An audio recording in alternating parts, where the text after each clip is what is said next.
오늘 저희가 같이 읽고 나눌 본문 말씀은 시편 23편의 말씀입니다.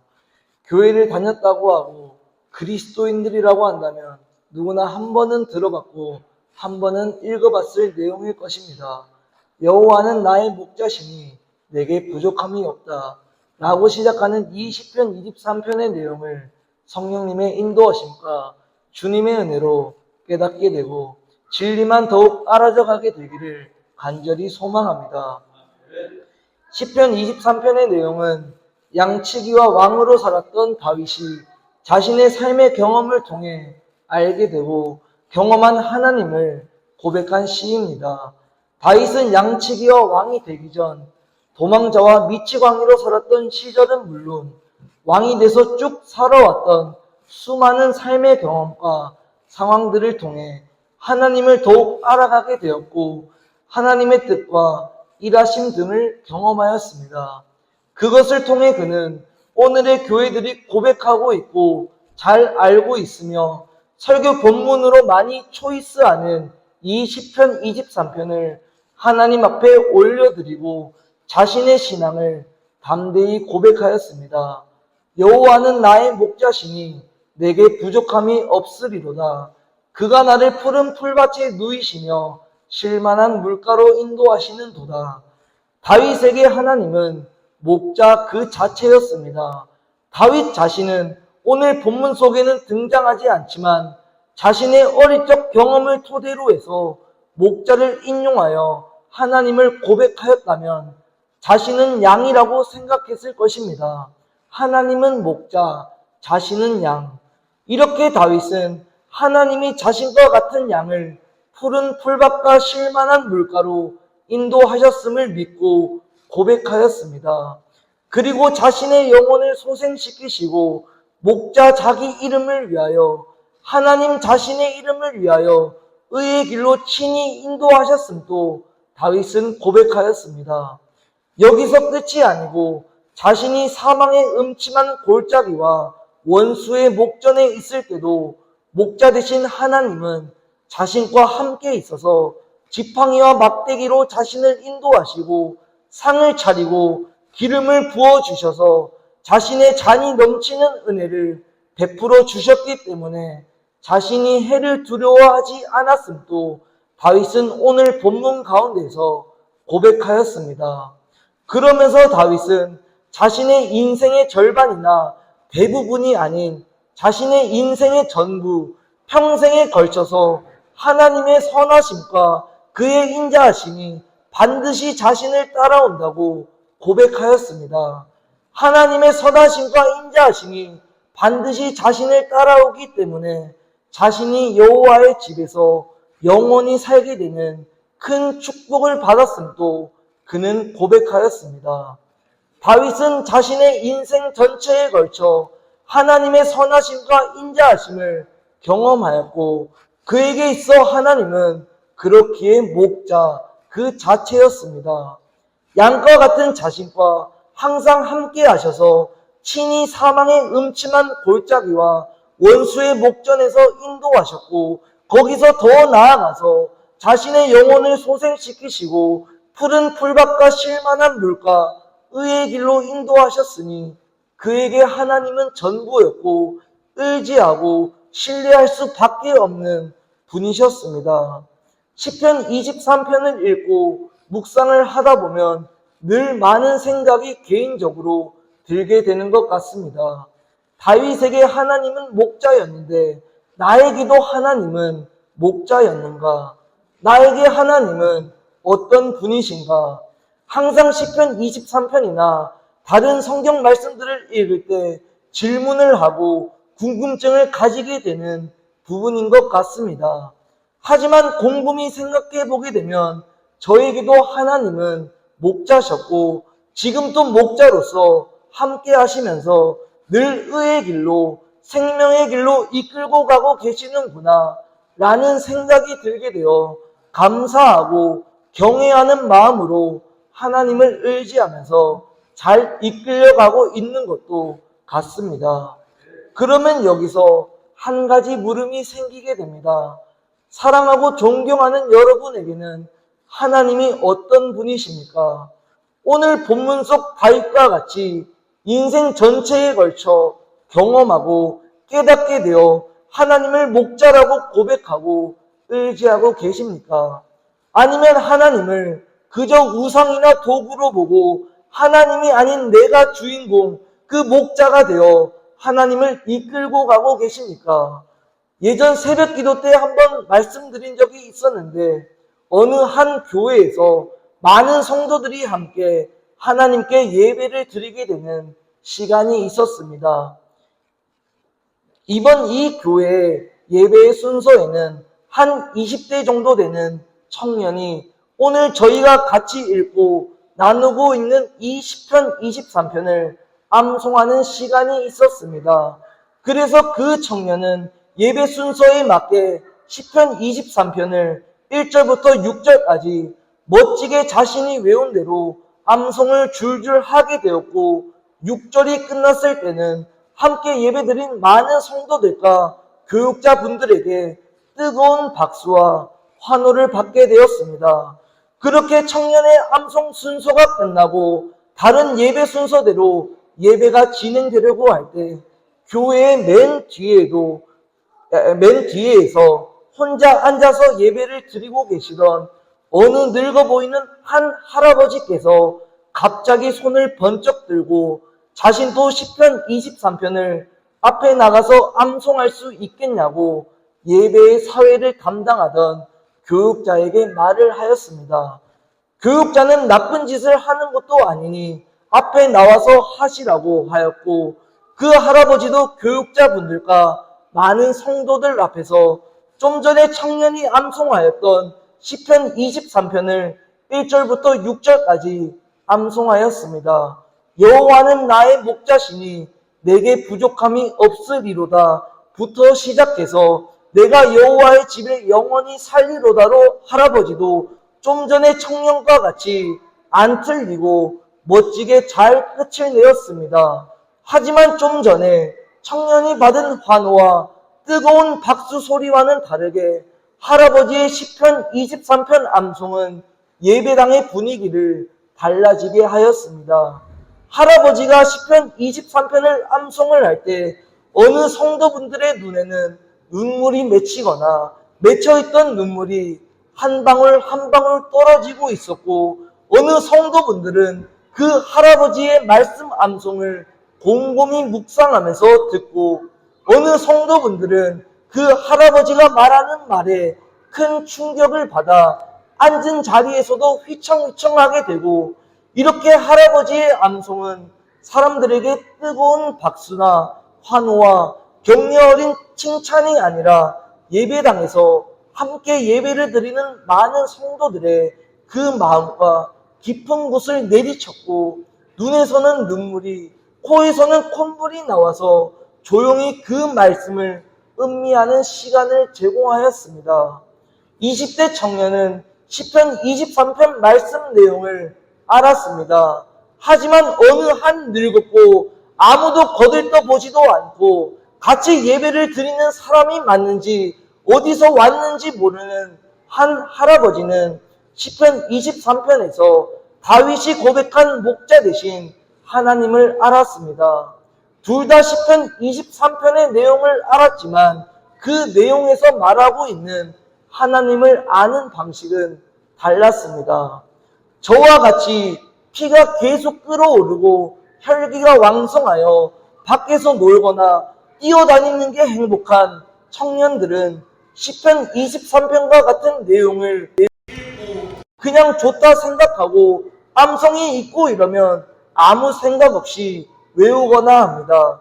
하지만 외롭게 인생을 살았는 것처럼 보이던 늙은 어르신은 시편 23편의 내용을 긴 인생에 걸쳐 많은 상황들과 순간들을 경험하면서 깨닫고 그 속에서 나타난 하나님을 목자로 고백하고 의지하였습니다.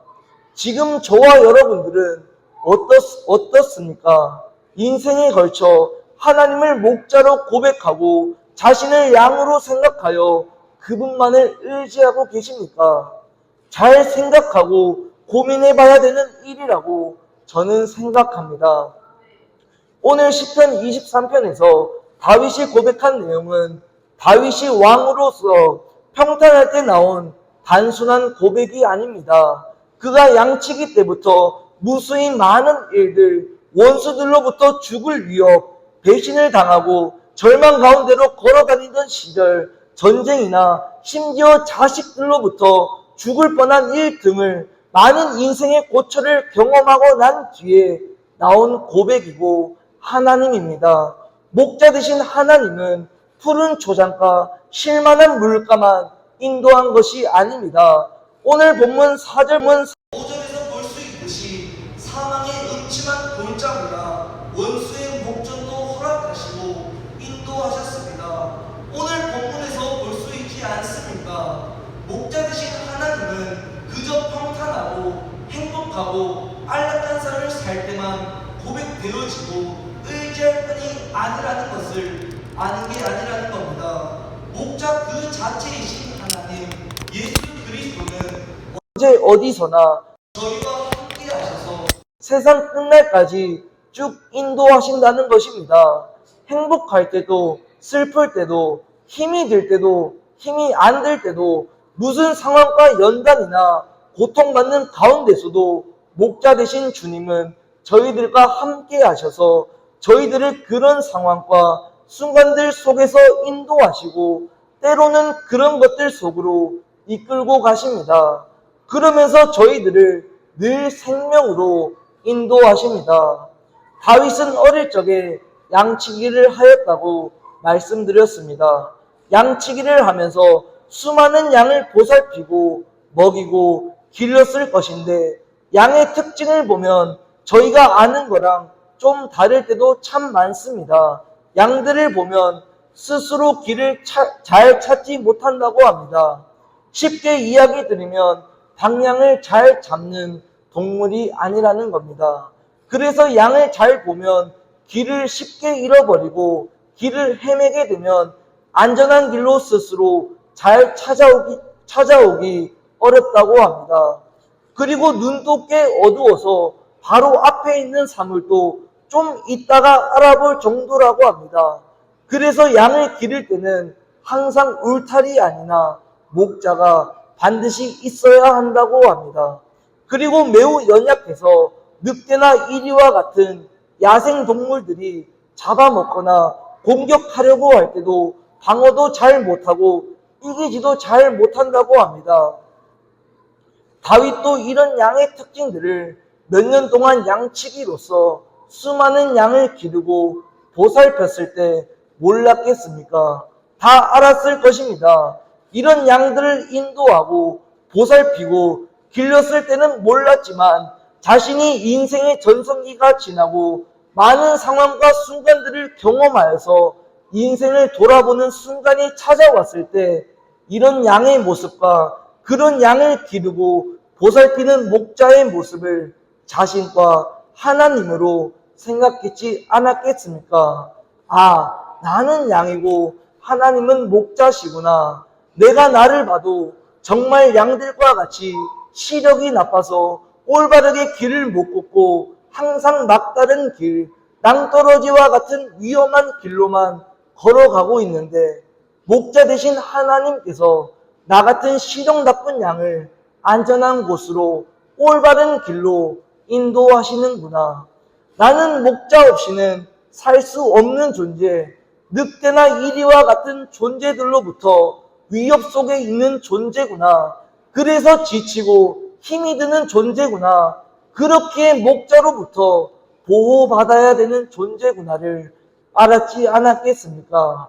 다윗의 인생을 다윗이 아닌 저희가 봐도 얼마나 다윗이 연약하고 죄만을 짓고 살았던 사람이었는지를 알지 않습니까?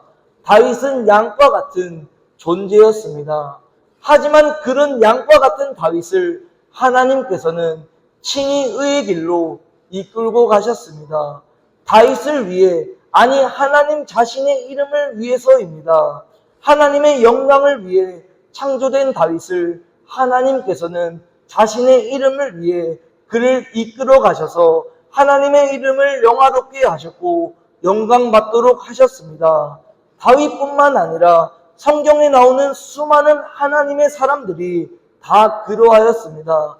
수많은 상황들과 순간들을 통해 하나님은 그들에게 말씀하셨고 그런 상황들 가운데서 그들과 함께 하셔서 그들을 의의 길로 이끌고 가시면서 하나님 본인의 이름을 높이셨고 열방 가운데 알리셨고 영광 받으셨습니다. 그런 것처럼 저와 여러분들의 삶도 이런 다윗과 믿음의 선배들과 같이 하나님께서 함께 하시면서 늘 의의 길로 이끌고 가시고 계신다고 저는 믿습니다. 여러분들은 어떠십니까?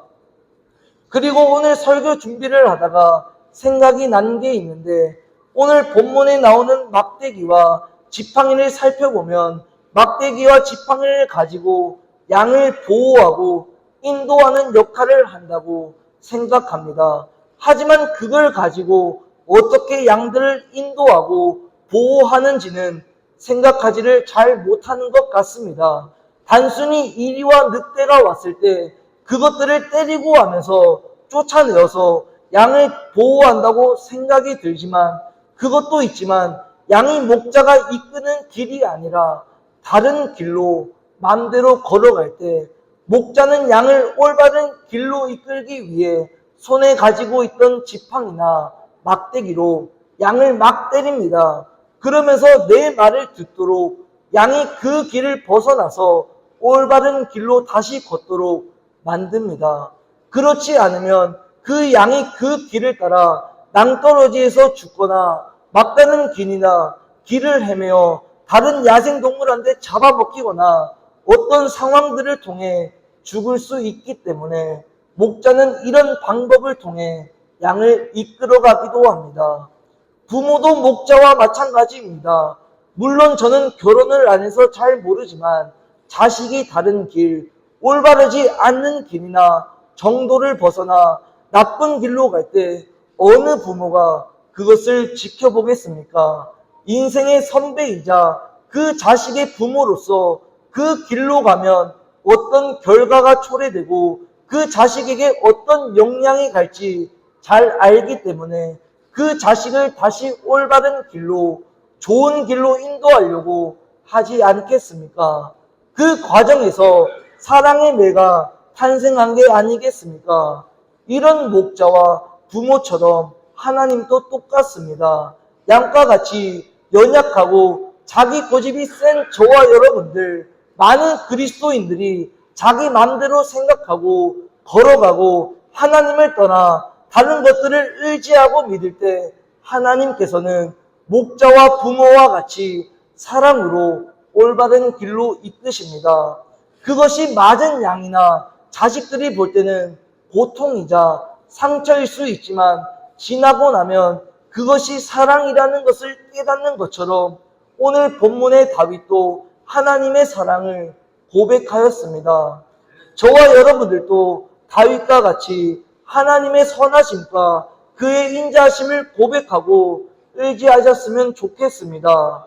다윗도 얼마나 살면서 힘이 들고 고통이라고 느껴지고 절망을 많이 했겠습니까? 시편을 읽어보면 다윗이 얼마나 힘들어하고 절망하고 낙담에 빠지는지를 볼 수 있지 않습니까? 하지만 그럴 때마다 목자 되신 하나님의 막대기와 지팡이가 다윗을 안위하게 하고 영혼을 소생시켰습니다. 저희에게 이런 목자는 누구입니까? 신약에 보면 예수님을 자신을 요한복음에서 보면 선한 목자라고 하였고 울타리의 문이라고도 하셨습니다. 예수님은 양을 위해 자신의 목숨을 버릴 정도로 양들을 사랑하셨고 사꾼이 아닌 진정한 목자셨습니다. 예수님이 목숨을 버린 게 뭡니까? 십자가를 지고 십자가에서 죽으시고 거기서 다 이루신 것입니다. 다윗을 안위하게 하고 영혼을 소생시켜 의의 길로 인도한 그 지팡이, 양들을 올바른 길로 이끄는 지팡이는 바로 이 십자가입니다. 주님의 보혈, 그분의 사랑하심이 저희들을 안위하게 하고 저희들의 영혼을 소생시켜 의의 길로 이끌고 가는 것입니다. 이 주 그리스도 예수의 십자가만이 저희가 고백하고 자랑하고 의지해야 되는 유일한 것입니다. 시편 23편은 거듭 이야기 드리지만 평탄한 인생이 아니라 혹독한 인생을 살았던 다윗의 고백이라고 하였습니다. 사랑하고 존경하는 영천제일감리교회 성도 여러분들은 저보다 믿음과 인생의 선배들입니다. 저보다 더 많은 인생을 경험하셨고 더 많은 상황과 순간들을 통해 절망이나 낙담, 말로 표현할 수 없는 고통과 두려움, 아픔 등을 경험하셨을 것입니다. 하지만 오늘의 다윗과 같이 그 모든 상황들 가운데서 하나님은 함께 하셨고 의의 길로 저희들을 친히 인도하셨구나. 나 같은 양을 친히 푸른 조장과 쉴만한 물가로 인도하시는구나를 깨닫고 고백하시기를 소망합니다. 그런 고통과 아픔 등을 통해 올바른 길로 의의 길로 이끌고 가시는구나. 연약한 나를 친히 십자가의 사랑으로 인도하시는구나. 이런 다윗의 고백이 나의 고백이 되어 주 예수 그리스도만 나의 목자가 되고 목자 되신 그분만 바라보면서 생명으로 인도되어지는 저희 모두가 되기를 간절히 소망하고 기도하겠습니다.